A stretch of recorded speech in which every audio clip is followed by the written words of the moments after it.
و بهی نستعین و هو المعین. با عرض تسلیت خدمت مولا صاحب الزمان عجل الله تعالی فرجه الشریف به مناسبت 40 سالار شهیدان ابا عبدالله الحسین علیه السلام، صحبت در پیرامون امام عصر ارواحنا فداست.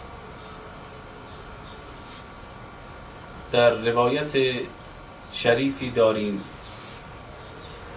که حضرت ولی عصر عجل الله تعالی فرجه الشریف فرمودند: انا خاتم الاوصیاء و بی یدفع الله البلاء عن اهلی و شیعتی. خاتم اوصیا من هستم، یکی خاتم عددی که بعد از حضرت وصی دیگری نیست، اون آخرین وصی پیغمبر است. یکی خاتم همه حسنها و کمالات که هرچه خوبان دارند مولای ما امام زمان ارواحنا فدا به تنهایی دارد. لذا وقت ظهور می‌فرمایند پیراهن یوسف بر تن دارند، عصای موسی بن عمران در دست دارند و خاتم سلیمان که 2 اسم اعظم بر اون حک شده بود که نام مبارک محمد و علی صلوات الله علیه ما بود به دست مبارک حضرت است. خاتم اوصیا منم و به سبب من بلا از اهل من و شیعه من دفع می شود. امام عصر هم واسطه فیوزات است، هم دافع بلیات است. هر فیضی که بخواهد به عالم وجود برسه به برکت اون حضرت میرسد. هر بلایی که بخواهد دفع بشود به سبب او و به برکت او و به توجه اون حضرت دفع می شود. در تفسیر نور الثقلین داریم زمانی که در زمان امیرالمومنین سلام الله علیه زلزله شده بود، بلای زلزله نازل شده بود و مدینه رو تکان میداد. مردم جمع شدن در خونه امیرالمومنین سلام الله علیه اومدن، حضرت از خونه بیرون اومدن.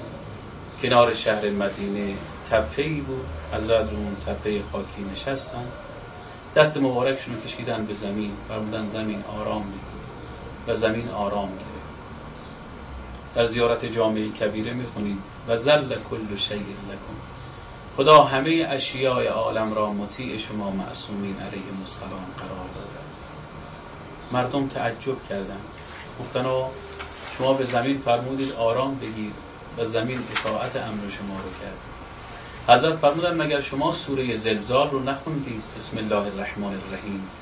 اذا زلزلت الارض زلزالها و اخرجت الارض اثقالها و قال الانسان ما لها. اون انسانی که قرآن در سوره زلزال میگوید فردای قیامت به زمین قیامت میگوید چته آرام بگیر و زلزله عظمای محشر را آرام میکند، اون من هستم الانسان و امیر المؤمنین. این که زلزله دنیاست. بلاها به برکت معصومین دفع می شود.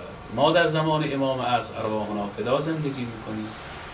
بلاهای فردی و اجتماعی به برکت امام عصر ارواحنا فدا دفع می شود. فرزند مرحوم آیت الله میرزا مهدی اصفهانی میفرمودند زمانی که دشمنان خارجی ایران رو اشغال کرده بودن از ناحیه خراسان، مرحوم میرزا نائینی که استاد میرزا مهدی اصفهانی بودن خیلی متأثر بودن. توسلاتی به امام عصر ارواحنا فدا شروع کرده بودن. شبی حضرت رو در عالم رویا زیارت کرده بودن. گفتم حضرت ایستادن کنار یک دیواری است که رفته بالا، اما دیوار در حال لرزشه. هرگاه دیوار میخواد بیفته حضرت با انگشتشون اشاره میفرمایند و دیوار نمیفته، حفظش میکنن. حضرت فرموده بودن که میرزای نائینی این دیوار ایران است، ایران کج میشود اما خراب نمیشود. ما با انگشتمون ایران را حفظ کردیم چون اینجا شیعه خانی جدم امیرالمؤمنین است. پس بلاها به برکت حضرت دفع می شود. هر وقت گرفتار میشین بلایی براتون نازل میشه، توسلاتتون رو به امام عصر ارواحنا فدا زیاد کنید، مخصوصا در این مواقع خاص، در این ایام خاص. در ایام عزای سید الشهدا علیه السلام تو مجالس وقتی برای مظلومی امام حسین گریه میکنیم، اولین دعاتون برای فرج اون حضرت باشه. صاحب مکیال المکارم در مکیال المکارم نقل میکند که یکی از صلحا وقتی در عالم رویا تشرفی براش حاصل شده بود، حضرت بهش فرموده بودن هر مؤمنی در مجلس عزای جد مظلومم حسین علیه السلام برای فرج من دعا کند، من در حق او دعا میکنم. در روز 40 در این ایام حزن و غم امام عصر، در این مجالس سوگواری که دلها سوخته و اشکها ریزان است، دست به دعا برداریم برای فرج امام زمان ارواحنا فدا دعا کنیم. سید ابن طاووس علی الله مقامه در لحوف روایت میکند عصر عاشورا اون 4000 ملکی که آمدن برای یاری امام حسین علیه السلام و حضرت اذن یاری نداد، به خدا عرض کردن خدا بنگر با حسین تو چه کردن. صحنه را دیدن ملائکه، حضور داشتن، حضرت اذن یاری نداد.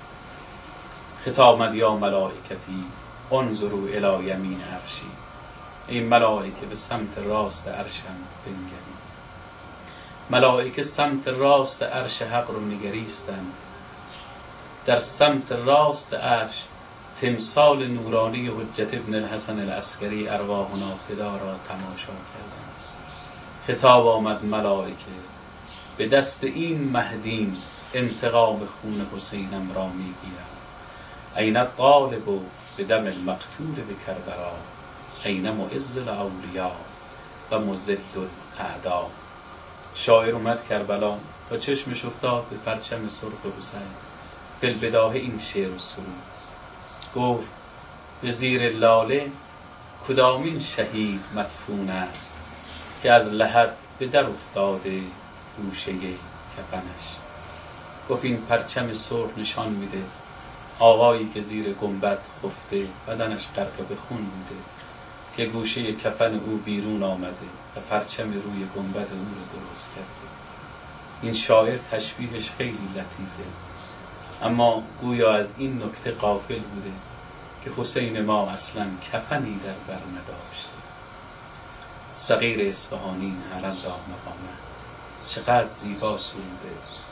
خطاب میکنه به آفتاب، میگه ای آفتاب چرخ که از این سقف بی ستون چندین هزار سال به هر ذره تافتی. گشتی تمام دیده و هر صبح بهر سیر از مشرق آمدی و به مغرب شتافتی.